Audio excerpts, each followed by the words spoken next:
मैं आकाश कुमार बढ़ाना ICT virtual classroom में आपका बहुत बहुत स्वागत करता हूं बच्चों। और आज हमारा अपना 6th क्लास का जो है बच्चों, हम लोग चैप्टर देखेंगे। पहला ही चैप्टर है कब, क्यों और कहाँ और कैसे, हिस्ट्री का। और आपको याद होगा कि इस चैप्टर के अंतर्गत मैंने काफी दिन पहले, लगभग 10-12 दिन पहले एक लेक्चर इसका मैं वो आपका ले लिया था। ठीक, तो आज जो हम लोग अपने चैप्टर को शुरू करेंगे, पहले हम छोटा सा रिवीजन करेंगे इसका, फिर रिवीजन के साथ जहाँ तक हमने अंतिम पढ़ाया था उस अंतिम के साथ ही हम लोग आगे बढ़ चलेंगे। क्योंकि अगर मैं उसको दोबारा स्टार्टिंग से पढ़ाता हूँ तो आपका पढ़ा हुआ है और आप बच्चों ने, बहुत सारे बच्चों ने इसको रिवीजन भी किया है, तो इसी के साथ हम लोग ब्रीफ में रिवीजन भी कर लेंगे, ताकि जिन बच्चों का आपका छूटा हुआ है उनका रिवीजन भी हो जाए और हम लोग नई चीजों को भी आगे लेकर चले। क्लियर है? आपको जैसे पता है कि सभी बच्चों को प्रॉपर अपनी पढ़ाई बहुत समय पर करनी है, सारी चीजें बिल्कुल प्रॉपर, बहुत अच्छे तरीके से सारे सब्जेक्टों को प्रॉपर समय देना है। क्लियर है? इन सब चीजों को आपको बिल्कुल बहुत अच्छे से ध्यान रखना है। क्लियर है बच्चों? तो हम लोग चलते हैं अपने चैप्टर की तरफ, और सभी बच्चे जो हैं बच्चों बहुत अच्छे से अपनी क्लास में उपस्थित होंगे और बहुत अच्छे से अपनी कक्षा को पढ़ेंगे। चलिए ध्यान देंगे डिजिटल बोर्ड की तरफ। चलिए बच्चों ध्यान दे रहे हैं। देखिए, जैसा पहला आपका चैप्टर है, पहले चैप्टर के अंतर्गत हम लोग वो आपका देख रहे हैं कि इस चैप्टर में हम लोग क्या करें। देखिए, इस चैप्टर को आप सबसे पहले देखिए, चैप्टर तो आपके सामने है, ठीक है। और चैप्टर में सबसे पहले आपको जो है चैप्टर का आपके लेसन आप लोगों ने आपका पढ़ लिया होगा। और सबसे पहले हम देखिए, आपकी जो बुक है उस बुक में जब भी हम लोग कोई चीज शुरू करते हैं तो एक छोटी सी स्टोरी के साथ हम अपनी चीजों को आपका प्रारंभ करते हैं। क्लियर है कि कोई छोटी सी स्टोरी होती है, उस स्टोरी के साथ हम चैप्टर को समझने की कोशिश करते हैं कि आपके चैप्टर में आखिर में क्या हो रहा है, क्या सारी चीजें हैं। इन चीजों को हम लोग चैप्टर के माध्यम से देखते हैं। अब देखिए, सबसे पहले हम लोग ये देखते हैं कैसे पता लगाएं। अब क्या पता लगाना है और कैसे पता लगाना है, आइए हम देखते हैं कि आखिर में हम लोगों को पता क्या करना है। सबसे पहले तो ये देखना हमको किस चीज के बारे में पता लगाना है। हम लोगों को सबसे पहले यही देखना है, यह जानने के लिए कि कल क्या हुआ था तुम रेडियो पर सुन सकते हो। कह रहे कि अगर तुम्हें जानना है कि कल क्या हुआ है तो उसके विषय में अगर आपको सुनना है तो आप रेडियो के माध्यम से आप सुन सकते हो। टेलीविजन है, आप उसमें क्या कर सकते हैं, उसको देख सकते हैं। और अखबार भी आपके पास ऐसा मीडियम है जिसे आप जान सकते हैं कि हमारे देश में कल क्या हुआ था। बहुत आराम से आप लोग देख सकते हैं। आज की तारीख में तो आपका सोशल मीडिया का टाइम है, आपके फोन में मोबाइल इंटरनेट है, आप उसके माध्यम से बहुत सारी चीजें जो हैं जानकारी एकत्र कर सकते हैं। साथ ही यह जानने के लिए पिछले साल क्या हुआ था तुम किसी ऐसे व्यक्ति से बात कर सकते हो जिसे उस समय की स्मृति हो। यानी कि अगर आपको जानना है कि पिछले साल क्या हुआ था, उसके विषय में जानना है, तो आपको ऐसे व्यक्ति से बात करनी पड़ेगी जिसे क्या हो, जो व्यक्ति आपके उस पिछले साल के बारे में जानता हो, उसको स्मृति हो, उसे याद हो चीजें कि पिछले साल क्या हुआ था। क्लियर है? अब देखिए, लेकिन बहुत पहले क्या हुआ था ये कैसे जान सकता है। अब देखिए, अब हमें क्या देखना है, हमें ये देखना है कि आज से बहुत साल पहले क्या हुआ था, उसको हम कैसे जान सकते हैं। अब हम उसके विषय में बात करेंगे इसमें। क्लियर है कि आज से 100 साल पहले, आज से 1000 साल पहले, 500 साल पहले क्या हुआ, कैसी स्थिति रही, हम उसको जानने की बात कर रहे हैं कि उसको हम कैसे जान पाएंगे। आइए इस पर हम अपना ध्यान देते हैं। देखिए, अतीत के बारे में हम क्या जान सकते हैं। अब कह रहे जो अतीत है, अतीत मतलब समझिए बच्चों पास्ट, यानी कि बीता हुआ समय। ध्यान दीजिए, अतीत क्या हुआ आपका, जो आपका समय बीत गया है। हिस्टोरिकल पैलेस के रूप में क्या चीजें घटना घटित हुई थी आज से 100-200 वर्ष पहले, उनके बारे में आप क्या जान सकते हैं, उसके विषय की हम लोग आपका बात कर रहे हैं। क्लियर है? देखिए, अतीत के बारे में हम बहुत कुछ जान सकते हैं। कह रहे अतीत जो है आपका, जो पास्ट है, हम उसके बारे में क्या कर सकते हैं, हम बहुत कुछ जो है आपका जान सकते हैं। जैसे लोग क्या खाते थे। अब देखिए, हम लोग ये भी पता कर सकते हैं कि पास्ट के टाइम में, इतिहास में, पुराने टाइम में, आज से 100 साल 50 साल पहले, कि लोगों का जो खान पीन था वो खान पीन कैसा था, कैसे कपड़े पहनते थे। हम ये भी वो आपका देख सकते हैं कि वो कैसे कपड़े पहनते थे, किस तरह के घरों में रहते थे। और साथ में हम ये भी वो आपका देख सकते हैं कि वो किस तरह के घरों में रह रहे थे। हम आखेटकों यानी कि जो आपके शिकारी होते हैं, पशुपालकों, कृषकों, शासकों, व्यापारियों, पुरोहितों, शिल्पकारों, कलाकारों, संगीतकारों या फिर वैज्ञानिकों के जीवन के बारे में जानकारी हासिल कर सकते हैं। अब देखिए, ऐसा हर एक वो आपका सेक्टर इसमें बताया अधिकतर, जिसके विषय में हम क्या कर सकते हैं बच्चों, जो जानकारियां हैं हम उनको हासिल कर सकते हैं, जो नॉलेज हमको चाहिए, उनकी स्थिति कैसी रही, कैसा जीवन जिया, कृषकों का जीवन कैसा था, पुरोहित किस आर्थिक क्रिया में आपके लगे हुए थे, क्लियर है, किस तरह के कौन कौन से पशु पाले जा रहे थे, इन सब चीजों की जानकारी, इन सब विषयों के बारे में हम लोग अच्छी तरह से जो है आपका जान सकते हैं। क्या कर सकते हैं बच्चों, उनको हम जान सकते हैं। ठीक है, और इसको देखिए हम कैसे पढ़ेंगे, इसके विषय हम कैसे जानेंगे, ये सब आप लोग बहुत अच्छे से देख सकते हैं। चलिए, या नहीं कि हम यह भी पता कर सकते हैं कि उस समय बच्चे कौन से खेल खेलते थे। अब देखिए, हम ये भी पता कर सकते हैं कि जो उस टाइम के जो आपके बच्चे थे, यानी कि आपकी उम्र के रहे होंगे, वो बच्चे कौन से खेल वो आपका खेलते थे, हम उनके विषय में भी जान सकते थे। कौन सी कहानियां आपका सुनते थे। अब यानी कि जो बच्चे बचपन में होता है, देखिए आप लोग छोटे हैं, जब आपको फ्री टाइम होगा, जब आप छुट्टियां रही होंगी, या अब भी आपके मम्मी पापा, दादा दादी आपको कहानी सुनाते होंगे, तो उस टाइम की भी हम ये पता कर सकते हैं कि उस टाइम में आज से 100 साल, 50 साल, 200 साल पहले, 500 साल पहले, या फिर 1000 साल पहले कौन कौन सी कहानियां प्रचलित थी इस रूप में जो बच्चों को सुनाई जाती थी, उसके विषय में भी हम लोग पता कर सकते हैं, जान सकते हैं। ठीक है, कौन से नाटक देखते थे या फिर कौन से गीत गाते थे। हाँ देखिए, हम ये भी पता कर सकते हैं कि उस समय के जो गीत थे, जो सॉन्ग थे, वो कौन से ज्यादा आपके प्रचलित थे, कौन सा नाटक उस समय आपका होता था, उन सब विषयों में हम लोग आपका इन सब बारे में बहुत अच्छे से जो है बच्चों जान सकते थे। क्लियर है, ये आपको ध्यान रखना है। ठीक है, चलिए अब थोड़ा सा इसको ध्यान देंगे। अब हम लोग, अब देखिए, सबसे पहले आप इसको देखिए। ठीक, अब आपके सामने जो है बच्चों एक मानचित्र आपको दिखाई दे रहा है भारत का। ठीक, अब इस मानचित्र को थोड़ा सा आप एक बार देखिएगा। तो इस मानचित्र में सबसे पहले आप देखिए कृष्णा नदी मिल गई बच्चों। ठीक, कृष्णा नदी के साथ आपको बच्चों देखना है नर्मदा नदी। एक मिनट के लिए छोड़ लीजिए कृष्णा नदी को, ऐसे कर लीजिए कि हम लोग बाबा कृष्णा को नहीं देखे हैं अभी, हम लोग किसको देखे हैं खाली, देखिए हम किसको देखे हैं, बाप का नर्मदा नदी को देखे। ठीक है, नर्मदा नदी, और नर्मदा के बाद आप उसके बाद क्या करें बच्चों, नर्मदा के साथ आपको कुछ चीजें और देखनी है। जैसे आपको सिंधु नदी देखनी है, देखिए सतलज आपको देखनी है, आपको झेलम देखनी है, आपको चिनाब, आपको रावी और व्यास, इन नदियों को देखिए, सारी नदियों को देखिए बच्चों। देख रहे हैं आप। अब देखिए इधर देखिए, ये पहाड़ी है किथर की, सुलेमान की पहाड़ियां, इसको देख लीजिए। ठीक है, और साथ ही में आपको क्या देखनी है, गारो पहाड़ी देखनी है। ये देखिए मैंने निशान लगा दिया, गारो पहाड़ी। ठीक है, मैं इसको हाईलाइट कर देता हूं ताकि आपको बहुत अच्छे से वो आपको दिखाई दे ये वाला रीजन। ठीक है, और ये जो सिंधु नदी की सहायक नदी है, जो उसका पूरा रीजन है, ये थोड़ा सा वो आपको बहुत अच्छे से दिखाई दे। और ये नर्मदा नदी वाला जो स्थित है, और यही है आपकी बिंदिया पहाड़ियां, इसको बोलते हैं विंध्याचल। इसको थोड़ा सा आप लोग अच्छे से देखें। ठीक, ये किथर है, इसको ध्यान दीजिए आप लोग। ये सुलेमान है, इसको देखिएगा, इतना देख लिया।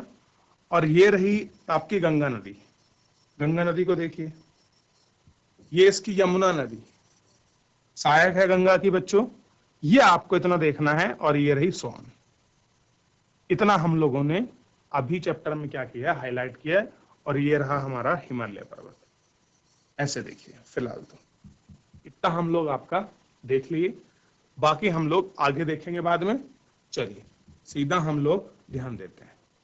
अब देखिए बच्चों, जैसे लास्ट अपना यहां हो गया था, अब ये नीचे जो लाइन है,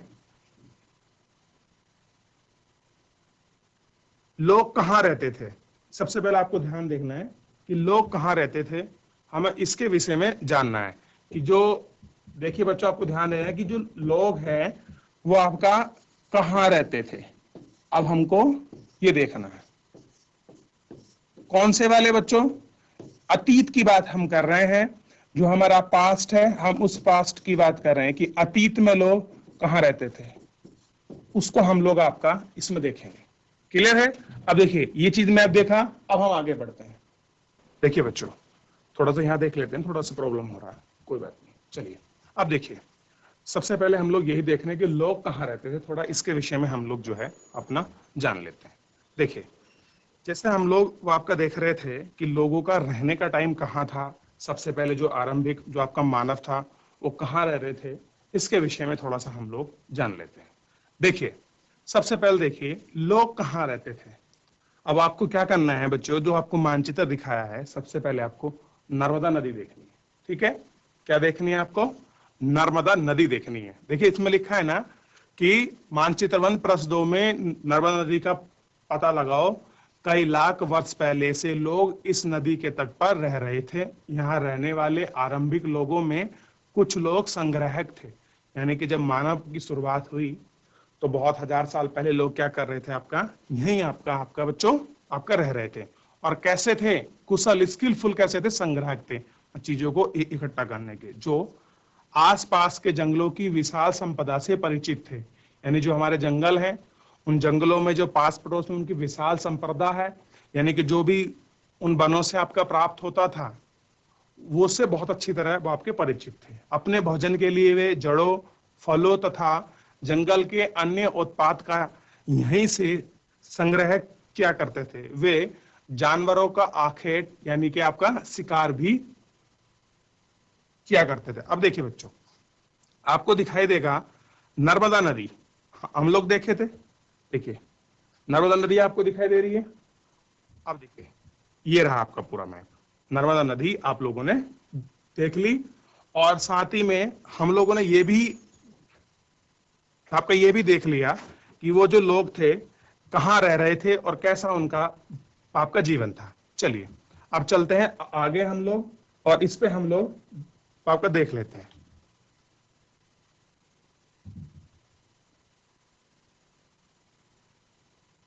अब देखिए, के नाम से जाना जाता था तथा शासक बहुत शक्तिशाली थे और उन्होंने एक विशाल साम्राज्य की स्थापना की। देश के अन्य हिस्सों में भी ऐसे राज्य की स्थापना की गई।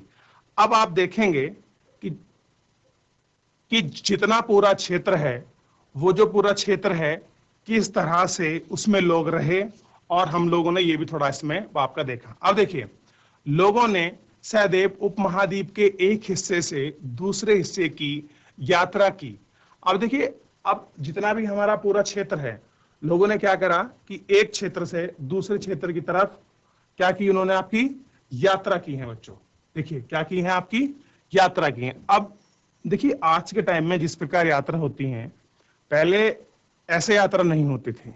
आज कितना अच्छा हमारे पास आपका परिवहन की सुविधा है, हर चीजें हमारे पास आपकी पर्याप्त है, और हम एक स्थान से दूसरे स्थान आपका जाने के लिए बहुत आसानी से आप जा सकते थे। लेकिन क्या पहले समय में ऐसा संभव था? आइए इसको पढ़ते हैं किस प्रकार से यात्राएं होती थी। कभी कभी हिमालय जैसे ऊंचे पर्वतों, पहाड़ियों, रेगिस्तान, नदियों तथा समुद्र के कारण यात्रा जोखिम भरी होती थी। कह रहे कि कहीं कहीं आपको पर्वत मिलते थे, कहीं पहाड़ियां, कहीं आपका रेगिस्तान, कहीं नदी, और समुद्रों के कारण क्या होती थी, जो आपकी यात्रा थी वो कैसी थी? जोखिम भरी, यानी कि पूरी रिस्क वाली थी। फिर भी ये यात्राएं उनके लिए असंभव नहीं थी। कह रहे चाहे कितनी भी दिक्कत हो, उनको ऐसी कोई दिक्कत नहीं थी कि उनके लिए जो आपकी यात्राएं थी क्या नहीं थी? असंभव नहीं थी। अतः कभी लोग काम की तलाश में तो कभी प्राकृतिक आपदाओं के कारण एक स्थान से दूसरे स्थान जाया करते थे। अब देखिए लोग यात्रा क्यों कर रहे हैं? या तो उन्हें कोई काम की तलाश में जाना है, क्लियर है? क्या चाहिए बच्चों उन्हें? या तो किसी काम की तलाश में जाना है, या कोई प्राकृतिक आपदा ऐसी आ गई है जिस प्राकृतिक आपदा के कारण उनको एक स्थान से दूसरे स्थान जाएंगे वो, तो ये सारे प्रॉब्लम हो सकती है।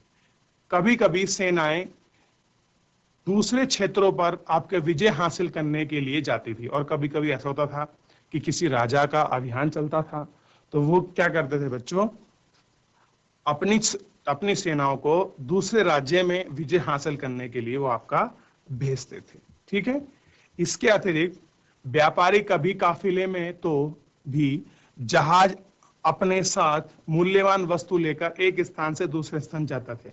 अब देखिए, जो आपके व्यापारियों का काफिला है, काफिले का मतलब बहुत सारे व्यापारी किसी एक स्थान से जहाज लेकर अपने साथ और बहुत सारी मूल्यवान वस्तु लेकर उन वस्तुओं के लिए एक स्थान से जो था आपका बच्चों दूसरे स्थान आपका जाया करते थे। ठीक है, ये आपको ध्यान देना कि कहां जाया करते थे, दूसरे स्थान आपका जाया करते थे।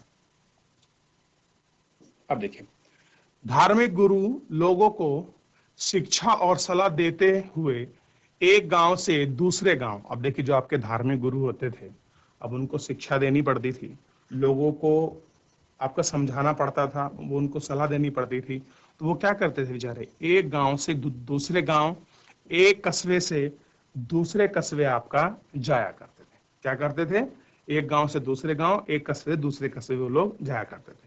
कुछ लोग नए और रोमांचक स्थानों की खोज की चाह में उत्सुकतावश भी यात्रा करते थे। अब कुछ ऐसे होते थे जिन लोगों को नए रोमांचक स्थान खोजने हैं और आपके नए रास्ते खोजने हैं, नई चीजों की आपकी तलाश करनी है, तो उसके लिए भी आपकी यात्राएं होती थी।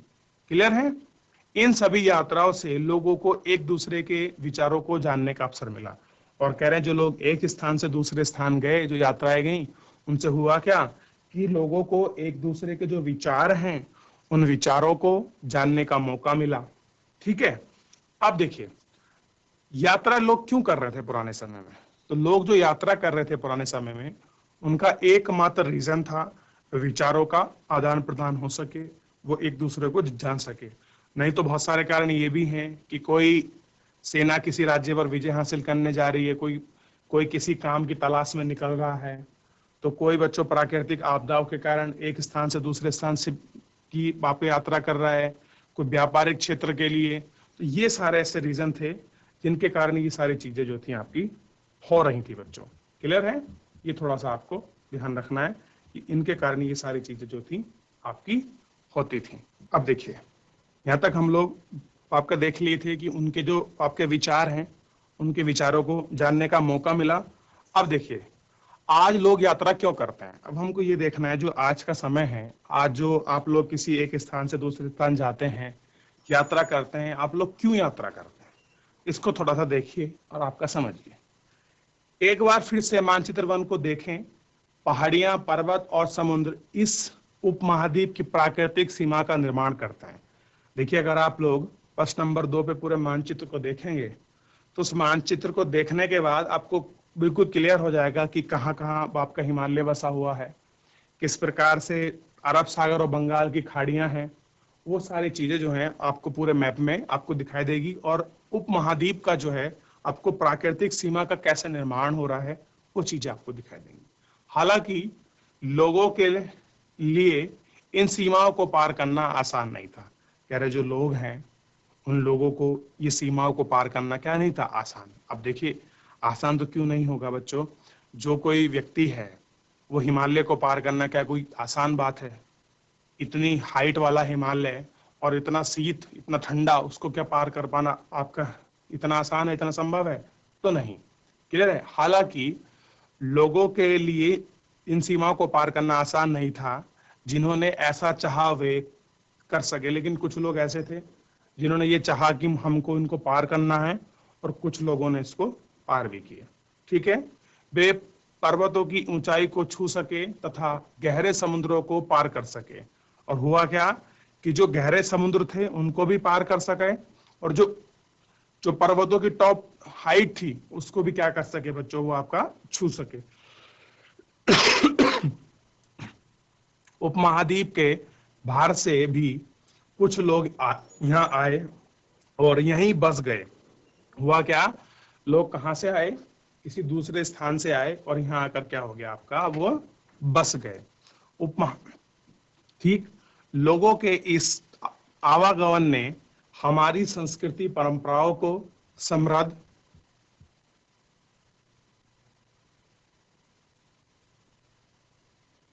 समृद्ध किया। कई सौ वर्षों से लोग पत्थर को तराशने, संगीत रचने और यहाँ तक कि भोजन बनाने के नए नए तरीकों के बारे में एक दूसरे के विचारों से विचार अपनाते रहे। अब देखिए क्या करा उन्होंने, एक दूसरे के जो विचार थे उन सब चीजों को क्या करा उन्होंने, अपनाया और उनको बहुत अच्छे से जो है उसको आपका जाना कि किस तरह से ये सारे विचार हैं और क्या चीज है। ठीक, अब देखिए आपको ध्यान देना है। अब देखिए, अब हम थोड़ा देश के नाम के बारे में पढ़ते हैं। देश के नाम, आप अपने देश के लिए प्राय इंडिया तथा भारत जैसे आप नामों का प्रयोग करते हैं। अब देखिए कह रहे जो भारत है, अगर आप भारत को देखें तो भारत के लिए क्या क्या नाम प्रयुक्त होते हैं आपके, इंडिया हो गया, भारत हो गया, ये जैसे जो नाम है इन सबको हम लोग प्रयुक्त करते हैं। इंडिया शब्द इंडस से निकला है। किससे निकला है आपका, इंडस से निकला है। क्लियर है। और संस्कृत में जिसे हम क्या बोलते हैं आपका बच्चों, सिंधु बोलते हैं। ठीक है बच्चों, आज जो है हम लोग थोड़ा सा यही रखेंगे अपनी क्लास को, और कल जो है हम लोग इसको पूरा अच्छे से कंटिन्यूटी करेंगे। कुछ थोड़ी सी समस्या हो रही है तो उसको देखते हुए, और मैं उम्मीद करूंगा कि आप सब बच्चे जो हैं प्रॉपर अपना रिवीजन रखेंगे और आपकी पढ़ाई बिल्कुल बहुत सुचारू रूप से जारी रहेगी। और काफी लंबे समय के बाद बच्चे आप लोग अपने स्कूल आए हैं, तो उस पढ़ाई को उसी तरह से जिस तरह से आप घर पर पूरा पढ़ रहे थे, बहुत अच्छे से अपनी मेहनत कर रहे थे, कंटिन्यूअस उसको पूरी फोकस के साथ अपनी पढ़ाई को जारी रखें। और जितने भी आपके विषय हैं उनको प्रॉपर रिवीजन करिए, प्रॉपर उनको समय दीजिए और बहुत लगन और मेहनत के साथ अपनी पढ़ाई को बिल्कुल जारी रखें। चलिए बच्चों, आज के लिए इतना ही, मिलते हैं नेक्स्ट लेक्चर में। बहुत बहुत धन्यवाद।